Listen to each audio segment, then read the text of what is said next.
Welcome back to the Kentucky History Podcast. I'm Jameson Cable, and I'm here with Daniel Hopkins, and we're going to talk some more about Ashland. How you doing, Daniel? Doing good, Jameson. How about you? Well, we survived the storm last night. It's kept us all awake and all that. I don't know if it'll be relevant to anybody else, but it was a wild one. Lightning, thunder, dog howling. Not a lot of sleep here on my end. Yeah, I don't think it was as bad this way. Either that or I am just immune to any kind of storm noises. But I also don't have a dog that would howl, so so that might make things a little bit better on my end. Yeah, he's a scared pup when it's thundering. He don't like it. But we're here to talk about the Ashland Tragedy. We've had a few episodes. We've kind of gotten to the meat of it, but we're going to talk a little bit about the trials that have happened and so forth. I know last week's episode, we kind of had a break there with Bill Carmen coming on and talking about his book, which we'll talk about his book, Saving Noah, a little more later on, I guess in the fall. We've kind of set up the stage. You know, it started off with the guilt or the assumption that John Gibbons was the culprit, I guess, the assailant. What is a good guilty term? Accused, I guess. Accused, that would be. That would. I mean, I guess accused is not a real good guilty term, but if he's being accused of it, if we're gonna talk about the trial, I think today. So remember, George Gibbons was the father of Fanny, but they found John, and he was obviously innocent. He was nowhere near Ashland or his home either. He was actually in West Virginia. But then the guilt started eating away at the actual accused, or what we're presuming to be the guilty party as of this moment. But that was George Ellis, William Neal, and Ellis Craft. And it was a pretty gruesome scene that George Ellis laid out. And we talked about the boat chase on the river. You know, I don't know how exciting a steamboat chase would be, but it probably was for the time pretty exciting. And the oddness of all the prisoners being lumped together in one cell, and kind of George Ellis kind of making the attempt to go insane, you could say, but he also kept to his actual original confession that the other two men and himself had broke into the Gibbons house. William Neal and Ellis Craft had raped the two girls, and he only was guilty of being there and holding the girls and that sort of thing, which is all very gruesome, which I will recommend you read Joe Castle's book about the Ashland Tragedy. It has all the details you could possibly want. It's very well written. And also, if you have any questions that you would like for us to ask Joe Castle, because he's going to be on the show here in about a week or two, and we will ask him those questions. And if you're a patron, ask as well. But anyway, so let's get started. The trial of William Neal is the first trial that takes place. And as you would suspect, this is a pretty big event of the day. I mean, if you think about modern times, the one trial everybody probably thinks about is O.J. Simpson. Do you know where you were at when O.J. Simpson was on trial? Yeah, I was. Well, I guess on trial it lasted a while, but I know where I was when the verdict was handed down. I was in freshman health taking a test whenever that happened. So it's there's a handful of those events throughout history that resonate with you. I remember, if we want to take just a second about the OJ trial, OJ situation, I remember getting ready to watch the NBA Finals the night, I guess, that he was being pursued in the Bronco, and there was like a split screen, and me as a 13-year-old, I was like, get to the basketball. I don't care about, I don't care about this. But you talk about a steamboat chase, like that's sort of the equivalent of the police chase today. And you see like police chase, but heck, even with the OJ police chase, like people were lined up on the road and lined up over the bridges, like yelling, "Yeah, Juicy's loose," and so, like these kinds of things, even for people, even though that the person that's being pursued has perhaps done something really bad, people still, like, there's just this natural curiosity of going out and like, what happened, and I think you see that in, I look at that in 1994 and think, well, that was dumb. Why do people do that? And then you go back to this story here at Ashland, it's like, he did the exact same thing right there. So. Yeah, the time, and we talked about this before too, the time of, if I'm watching, I want to see it for myself, because then I know exactly what happened. Right. And that's kind of what is in today's day. We got to watch it on TV, so we did get to watch the chase and all that as it unfolded, and you could watch the trial on TV as well. But definitely during this time in Ashland, 1881, 82, because the trials, of course, take place over numerous years, as they tend to do. People wanted to be there. People wanted to see what was happening. Everything was, that was the talk of the town, literally. But so we get into the trial, and it's a big event. The defense has very little evidence to support innocence. Their objective is basically to kind of debunk or put doubt in George Ellis's confession, and that's pretty much their whole motive. Is that George Ellis just doesn't know what he's talking about. He's a liar and this and that. Witnesses come up on the stand. Again, I'm not going to go through all the details. I mean, there's plenty of evidence and testimonies in the book. But the big thing is people were saying that they saw three men together, or they heard a story, and Miss Thomas and Emma Calico's mothers, they testified. And I mean, you can only imagine how horrible it would have been to be testifying at your child's, the guilty or the accused of murdering your child, like how terrible that would be, in any situation. But I'm going to read one testimony, and it is from Alexander Chafflin, and he lived with Jacob Burke and corroborated Jacob's. Well, you can read Jacob Burke's testimony too if you get the book, but I'm going to read Alexander Chafflin. I saw Neal there on Christmas morning about 11 o'clock. I saw him there the Monday week and joked with him about arresting the perpetrators and getting the reward. Neal said if he was the one, he wouldn't be afraid of a dozen like me. Neal said that tracks of three men were found where they had gone across the bottom and over the river bank. So even Neal had kind of said that there was three people involved in this prior to it coming out that George Ellis's confession. So the trial is there's not no big revelations or nothing really wild that happens per se. But anyway, the jury meets, they have the thing, and then they read their verdict at the end of the trial. So one of the things that's important, because you mentioned this just a second ago, that you said that the defense was, as much as anything, wanting to debunk the confession of George Ellis. And this is a fairly common defense tactic, because a jury trial is not you think about, like, in a basketball game, like, my goal is for my team to score more points than your team. Mm-hmm. But in no way, shape, or form do I expect my team to shut your team out. But a jury trial in the United States has to be a unanimous decision by the jury. So all 12 have to say guilty or have to say not guilty.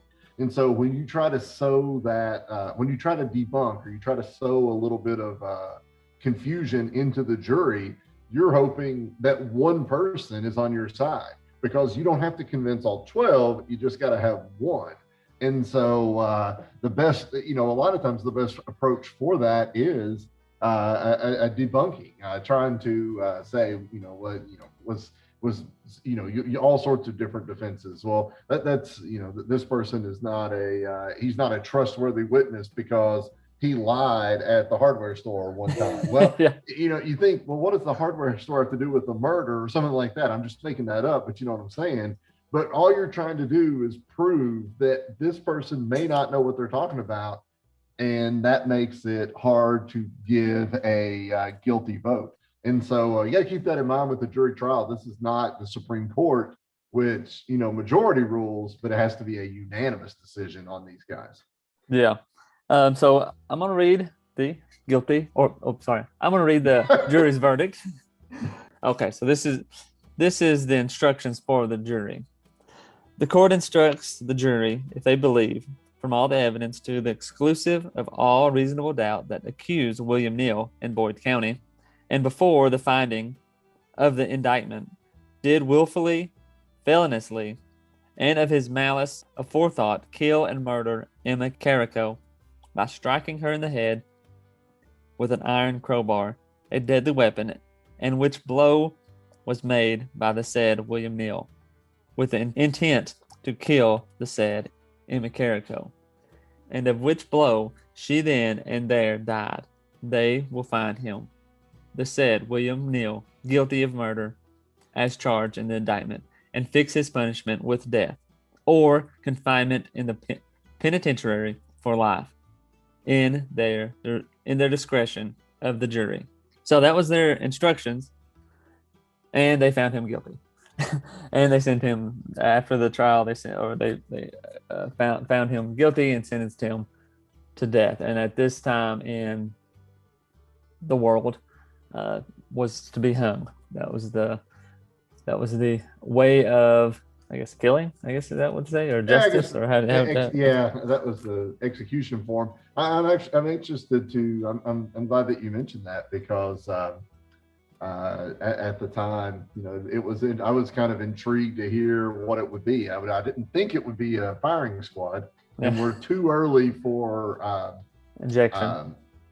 Injection. But I was even thinking we're probably a little too early for even electric chairs. So I guess hanging was the option. Jameson, do you know at this time if state hangings were public? I'm gonna say yes. Okay. So you made that up, but I'm not really sure. But I know that executions were public for a long time. Now they are not. The public is aware of them, and there are sort of steps to acknowledge the public, but they're not actually carried out on the town square or at a location as they used to be. But was just curious on that one. Yeah. So the next up is they trial Ellis Craft, who the whole time has kind of been the ringleader. Yeah, he seems to be the one that was really orchestrating or pulling the strings and so forth.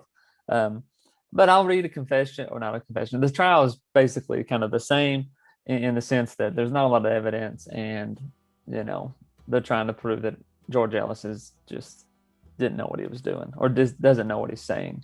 But I'm going to read one of the testimonies from a Miss Simmons, who kind of puts them all three together and more solidifies or more determines or shows the truth of George Ellis's claim. And she says, "I live just beyond the Ashland Cemetery. I was at home in the forenoon of Christmas Day. My sister-in-law was there. That morning I saw three men standing in the road very close together.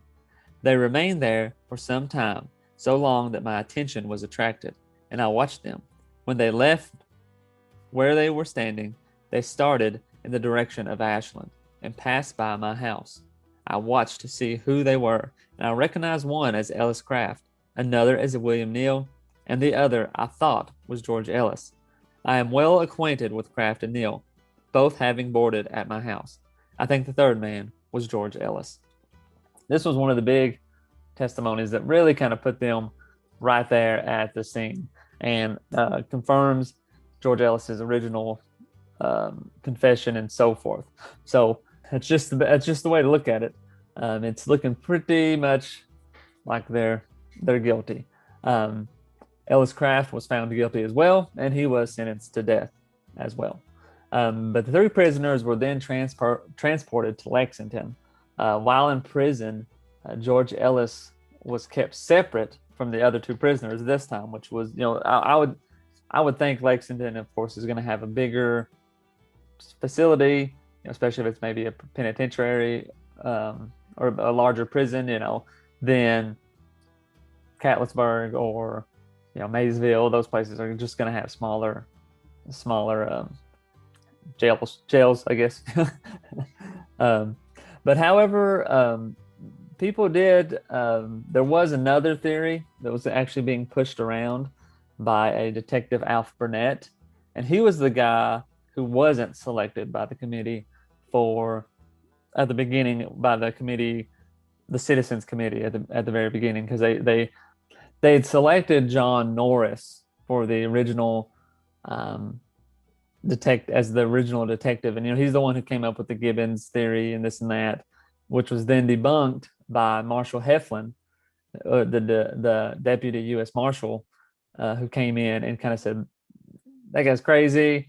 I'm gonna go find John Gibbons and prove all this wrong. And he did that, and then he kind of was the lead of the investigation for the rest of the time, basically. So then comes in the other detective, Alfred Burnett, who wasn't selected, and he had a theory as well. And maybe this kind of goes to the times as well, his kind of theory. But he had said that there were three black men who had come to town and then ran off, and there wasn't really any evidence to support this. The U.S. Marshal Heflin, he was like, "This is crazy. There's no truth to it. There's no evidence at all." And basically, that theory was kind of pushed aside. There's a lot more about that theory in Joe Castle's book, but that was just another thing, I guess, to go with. Rumors swelled throughout the town as people were able to actually access the prisoners. I mean, people were able to see the prisoners, talk to them. They were kind of getting this celebrity status of all this, and some people actually began to think that Kraft and Neal were innocent and that they had been wrongly accused. And it just kind of gets I guess it's the way society goes sometimes. I guess people just started having a little doubts, and they started thinking maybe they're not, maybe they didn't do all this. But while all this was spreading around, Neal and Kraft and some other prisoners actually tried to escape, and they failed. But them doing this sparked up the return of the mob. And we talked about the mob, wanting to keep the prisoners in Boyd County and all that. And now the mob is getting stoked back up because of their attempt to flee. They want justice. They want these people to be held accountable for their crimes. The people of Ashland wanted the victims to have justice for what had happened. So during George Ellis's trial, because you would think there's not much to trial him for. I mean, he kind of confessed everything, but he did have a trial. His wife sat beside him the entire trial, and obviously she was a bit distraught. Most of the evidence was the same, and Ellis was found guilty. It took the jury 22 hours, however, to determine his sentence. All the jurors wanted to hang Ellis, like you said, but one held out, and that sentence ended up being life in jail. So Ellis Kraft, like you said, you have everybody has to be in agreement. That one judge held out and said he should just have to have life in jail, while all the others wanted to hang him. And eventually they all just, I guess, agreed to say, okay, life in jail. However, do you think that went over well with the people? Well, I would think not. I think one of the things that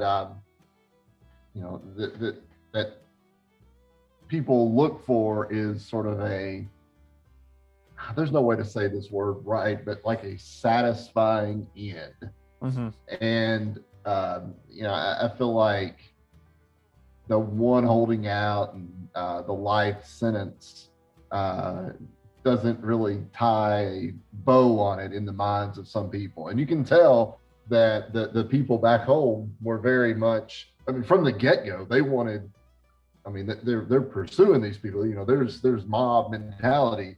And so life in prison, I don't know. I don't feel like that sets well with a lot of the locals, and even with the people, the families, I guess, of the connections of the people that died. Yeah. Well, you're very correct. People were not happy, and I think too, I might have to reread and double check that Ellis, George Ellis, he wanted like he was completely like ready to be hung, I guess. I say that way. I guess he felt like he confessed, he understood, and he just did not want. And I might be saying that out of turn, and we'll have to clarify that with Joe. But I think he was under the impression he made his confession. He was okay with whatever verdict happened. I mean, he might have been happy too that he got life instead. However, as we had said before, the mob mentality was growing. So in the night, 18 men show up at the prison. One guard was on duty, and they tell the guard pretty much open the door. The guard first refuses, and then one of the men break a window, and the guard gives in. They ask for a key, and they were refused, of course, at first, but the men were not going to be stopped. And you have one guard here, so the guard obliges and gives them the key. The guard led them in to the prisoners, or to the prison cell, and where they arrived, and that was George Ellis's cell. And he was ready.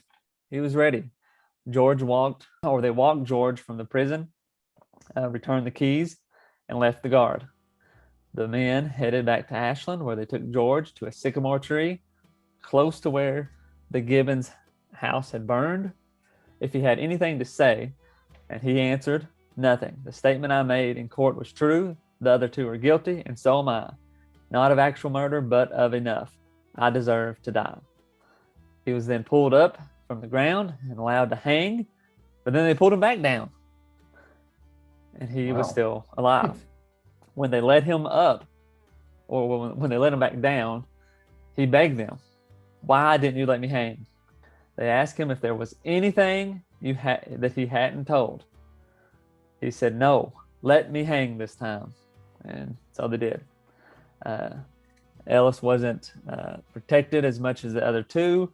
That's a bit of a interesting question. Why did the other two have so many guards? Ellis didn't have as many guards, as far as him being in the prison. To some people, Ellis was kind of seen as a snitch, the stool pigeon. And for whatever reason, that kind of, I guess, didn't sit well with some people. But I would think for a crime this bad, who cares? As long as the truth is getting out there, right. I don't see the hesitation or the problems. Ashland was seen as a very vengeful town after this lynching. They were kind of painted, I should say, the people of Ashland were kind of painted very negatively, and kind of, getting a stereotype of, they're just these people from Eastern Kentucky, not like the bluegrass region where they're civilized or whatever. The identity of the mobs was unknown. No one knows who they were. Some of the theories are the Kentucky Regulators. That might be a podcast in itself, just talking about the Kentucky Regulators. But some people think it might have been friends of Neal and Kraft. I didn't really say much about this, but Kraft was a bit more well-connected as far as, I guess, politically, maybe. I mean, not, Kraft is definitely, he seems more like the ruthless one. But yet he'd been in trouble quite a bit and never really gotten a lot of time or anything like that. Neal was definitely kind of the silent one that didn't have much to say about anything. But that's that. A little bit of justice in Ashland. George Ellis gets hung, marched out of the prison, which is baffling to me. I mean, they just showed up, and what is the prisoner guard going to do? I mean, in that situation, is he going to load his rifle up and say, I'm gonna defend this prisoner until the end, or he's gonna say, well, you know what, there's 18 of you all. There's one of me. We talked in an earlier episode about the nature of jails at the time, you know, and a lot of local and county jails were very much in the Andy Griffith vein, you know. I mean, it was kind of, you know, they weren't really designed for people to be there for long periods of time, and they weren't really designed for violent criminals to be there. There's so many stories of like people just pretty much marching into the jail and like, we're gonna kill this guy, or no, we're gonna release this guy, or whatever. The founder of the Mormon Church, Joseph Smith, they were in Missouri, and he was in jail, and people in the city were upset with him, and they stormed into the jail and like throw him out a third-story window. Like, and you think about that today, it's like, how would you even go about, quote unquote, storming into a jail in 2021? But it was just the way things were set up at the time. And yeah, you're right. I mean, it's hard to really question the guard. Like, I got a gun and a prisoner, and here's 18 people trying to get past me. Like, I don't know what you do there. You know, it's not gonna work out good, whatever it is. And this trial was very well known. The guard knew exactly who was who, and probably had his own conclusions already. Like, well, this guy's guilty as can be. I mean, he made the confession. Yeah, go ahead and take him. You know, right. Leave me alone. But you're exactly right. Yeah. So that wraps up this episode. It's probably a little bit shorter than the other ones, but I want to save the next episode for a bit more of one of the kind of the big event that really culminates at this whole process, and kind of leave it this. So justice is served for now in Ashland, but more is to come later. Anything else, Mr. Hopkins? No, I'm kind of interested to see how it wraps up here. All right. Well, thanks for listening, and we'll see you next time.